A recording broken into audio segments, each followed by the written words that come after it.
Bueno, como veníamos diciendo un poco, qué es lo que desnuda este pensamiento feminista, y una de las cuestiones era la estructuralidad del patriarcado, ¿no? Que como tal, esa estructuralidad genera violencia, porque hay una relación jerarquizada entre varones y mujeres, una relación que desigual, pero de subalterno, digamos, de la mujer con respecto al varón, y está construida sobre esta desigualdad que tiene que ver con el poder, digamos, que es una desigualdad que es económica, simbólica y sexual, donde prima una desvalorización de todo lo femenino y una subordinación a lo masculino.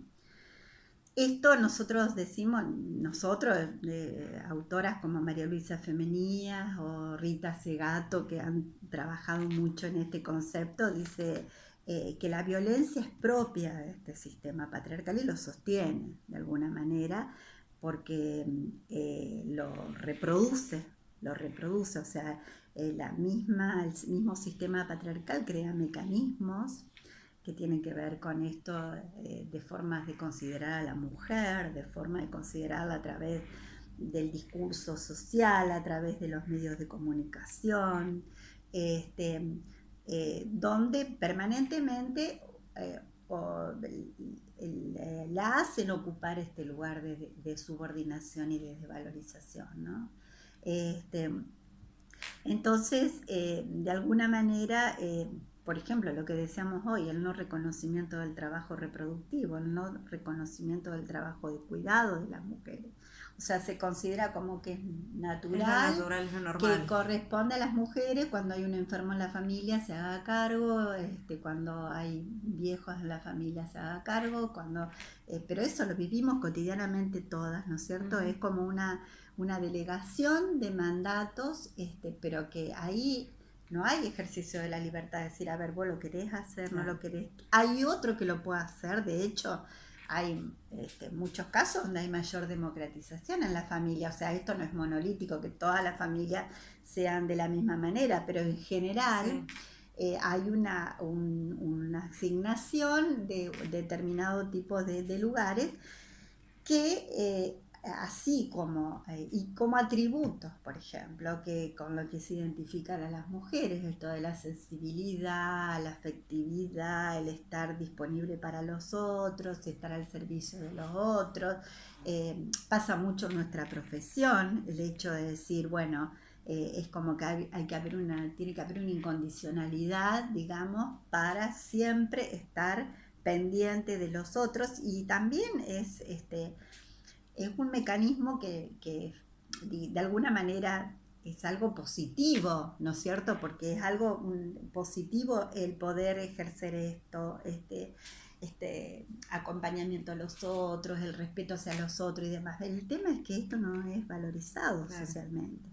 Y que por el otro lado, en la construcción de alguna manera de las identidades de los varones está el ejercicio de poder y el poder de dominación acerca y de cosificación acerca de las mujeres como patrones culturales, ¿no es cierto? Como patrones culturales, o sea, porque alguna me va a decir, ah, no, pero a mí nunca me cosifican. Bueno, puede haber un ejemplo, pero acá estamos hablando de una estructura. Exacto. Una estructura que se reproduce en la escuela, que se reproduce en la economía, que se reproduce en la política.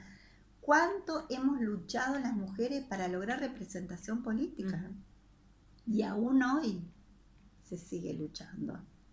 Pero de alguna manera hay determinados mandatos que son generadores de violencia, y que esto implica trabajar en las situaciones de violencia, significa desmontar, desnaturalizar todas estas construcciones sociales y culturales que refuerzan lugares y posiciones, ¿no?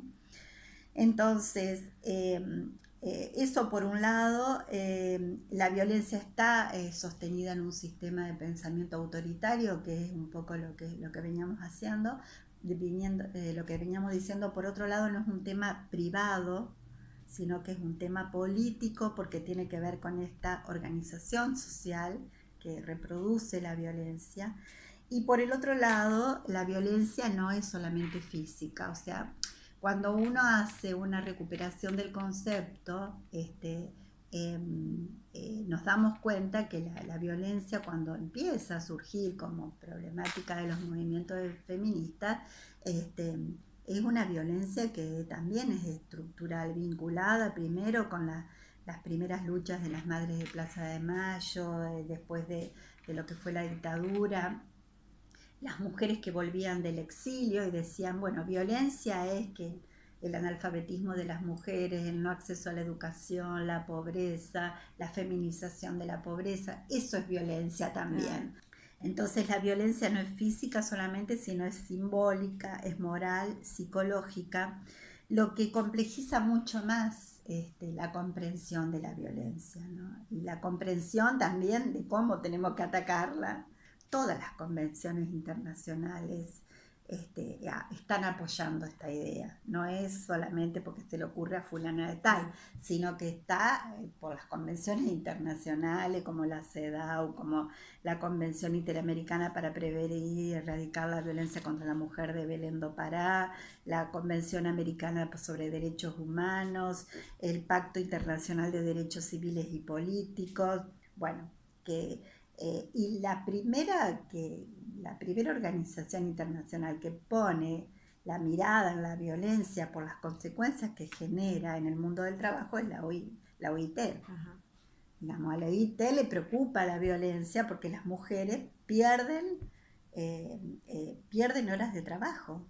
Mujeres que viven acosadas por la situación de violencia. A mí me parece que los avances que ha habido a nivel legislativo en la Argentina han sido muy importantes, de llegar a la ley, que nosotros la conocemos como Ley de Violencia de Género, que es la 26485, que es la ley que permite identificar diferentes tipos y modalidades de violencia. ¿Por qué? Porque antes se hablaba mucho de violencia familiar, pero ahí la violencia familiar no permitía ver las relaciones de poder construidas. Exacto. Porque homologaba la violencia hacia la mujer o hacia las niñas o los niños a la violencia que sufrían los varones, digamos, ¿no? Como que quedaba entrampado en el concepto de violencia familiar quién era la víctima de la violencia mayoritaria por datos estadísticos, porque si decimos el 98% de los casos corresponden a violencia contra la mujer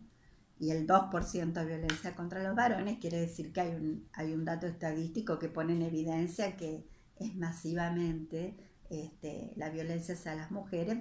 En ese momento todavía, cuando se empieza a hablar de violencia familiar y demás, no existía la figura del femicidio, que fue muy posterior y también como lucha de parte del movimiento feminista, ¿no es cierto? Poder identificar esto y poder enunciarlo conceptualmente. Entonces, de la violencia familiar, que aparecía como muy ambivalente, se pasa a definirla como violencia de género. Aunque hoy conviven legislaciones que hablan de violencia intrafamiliar y la otra de violencia de género. Entonces, este es un área de vacancia que hay que trabajarlo, digamos. Hay que trabajarlo porque no es solamente el tema del tratamiento, la asistencia individual a las mujeres, sino ver cómo esta violencia, que es estructural, atraviesa todo el sistema social, la educación, la economía, el mundo del trabajo, los medios de comunicación, o sea, todos los espacios sociales, la justicia fundamentalmente, donde está presente esta estructura patriarcal, ¿no? La ley 26485, mira, enuncia la violencia física, la violencia psicológica, la sexual, la económica y patrimonial, que nunca la tenemos en cuenta, pero es fundamental porque los hombres cuando ejercen violencia hacia las mujeres, muchos lo hacen sometiéndola económicamente a las mujeres.